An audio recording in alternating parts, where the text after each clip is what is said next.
আজ এই ভিডিওতে বর্ষাকাল রচনা নিয়ে আলোচনা করব।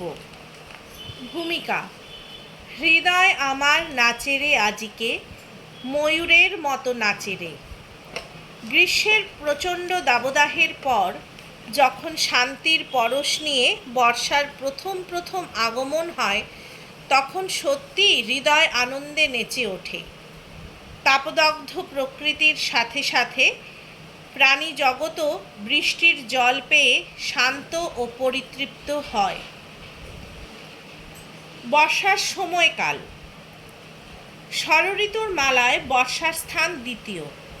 আষাঢ় ও শ্রাবণ 2 মাস বর্ষাকাল হলেও জ্যৈষ্ঠের মাঝামাঝি থেকে আশ্বিন মাস পর্যন্ত বর্ষার প্রভাব থাকে।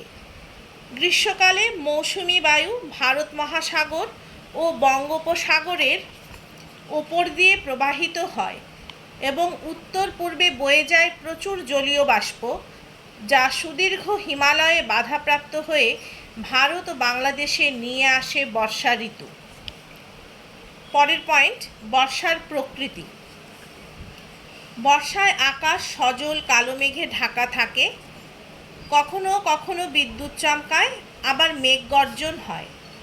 কখনো ঝিরঝির বৃষ্টি হয়, আবার কখনো অবিশ্রান্ত ধারায় চলে প্রবল বর্ষণ। গ্রীষ্মের উত্তাপে শুকিয়ে যাওয়া খাল, বিল, নদী, নালা হয় বৃষ্টির জলে পূর্ণ। ধরণী হয়ে ওঠে সুজলা সুফলা। পত্র পল্লবে নবপুষ্পের সাজে, বৃক্ষের শাখায় শাখায় নবপত্রের অঙ্কুরোদ্গম, আর প্রকৃতির সজল সজীবতা বর্ষার প্রাণচাঞ্চল্য প্রকাশ করে। তার পরের পয়েন্ট, বর্ষার উপকারিতা। বর্ষাকালে প্রকৃতি নতুন সাজে সেজে ওঠে, নবজীবন লাভ করে। ভরা জলাশয়ে মাছ ও অন্যান্য জলজ প্রাণীরা প্রাণ ফিরে পায়। চাষের জমি ফসলে ভরে ওঠে। কৃষকদের মুখে ফুটে ওঠে হাসি।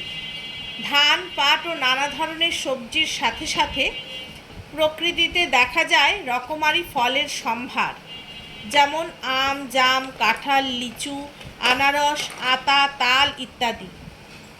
ফুলের মধ্যে জুঁই, কেয়া, কদম, কেতকী, গন্ধরাজ ও রজনীগন্ধা, শাপলা, শালুক এই ঋতুকে বিমোহিত করে। প্রকৃতি হয়ে ওঠে নবরূপে সজ্জিত। পরবর্তী পয়েন্ট, বর্ষার অপকারিতা। বর্ষাকাল যে শুধু নবপল্লবে নবরূপে সজ্জিত হয় তা নয়, মাঝে মাঝে প্রবণ বারিশধারায় ভাসিয়ে নেয় খরস্রোতা নদী। সৃষ্টি হয় বন্যা পরিস্থিতির। সাপ ও পোকামাকড়ের উপদ্রব যেমন বেড়ে যায়, তেমনি প্রকোপ বৃদ্ধি পায় মহামারী রোগের। রাস্তাঘাট কর্দমাক্ত ও পিচ্ছিল হয়ে যায়। গ্রাম থেকে শহর সমস্ত জায়গাতেই স্বাভাবিক জীবনযাত্রা ব্যাহত হয়। শেষ পয়েন্ট, উপসংহার। সুখ দুঃখের মিলিত রূপ হলো বর্ষা ঋতু। এই ধ্বংসের রূপের মধ্যেই লুকিয়ে আছে সৃষ্টির রূপ। তাই কবি বর্ষা ঋতুকে ঋতু রানী বলে আখ্যা দিয়েছেন।